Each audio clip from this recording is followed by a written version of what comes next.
તપિયાની વાર્તા। એક તપિયો હતો, તે ઝાઝા વર્ષનું તપ કરતો હતો। કાને ઊંધા રાફડા નાખ્યા છે, એ તો સમાધિ ચડાવીને કદમના ઝાડ નીચે બેઠો છે। ભગવાને તો એક હીરા માણક ભરેલો રૂમાલ તેના ખોળામાં મૂક્યો। તપિયો તો તપ છોડતો નથી। ભગવાન કહે, મારે તપિયાનું તપ છોડાવવું પડશે। ભગવાને તો સોનાની અંગૂઠી તપિયાના ખોળામાં પડતી મૂકી। તપિયાએ તો ઊંચું જોયું, પાંદડે પાંદડે દીવા બળે છે, ભગવાનના દર્શન થાય છે। ભગવાન કહે, તપિયો તપેશ્રી કે લોભેશ્રી? તપિયો કહે, આજ સુધી હતો તપેશ્રી, પણ હવે થયો લોભેશ્રી। ભગવાન કહે, તપિયા માંગ, માંગે તે આપું। તપિયો કહે, માંગું તો સ્ત્રીનું વચન, સ્ત્રીનું વચન પાંગળું છે, તે મારાથી ન અપાય।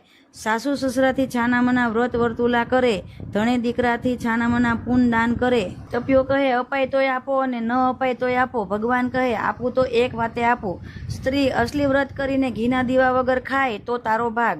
સ્ત્રી અસલી વ્રત કરીને માથે ઓઢ્યા વગર ખાય તો તારો ભાગ। સ્ત્રી અસલી વ્રત કરીને આસન નાખ્યા વગર ખાય તો તારો ભાગ।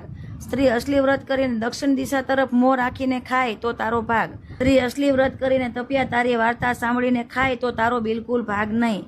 તપિયો તપેશ્રી, આપણે લોભેશ્રી। તપિયાનો વનમાં વાસ, આપણો આપણા ઘરમાં વાસ।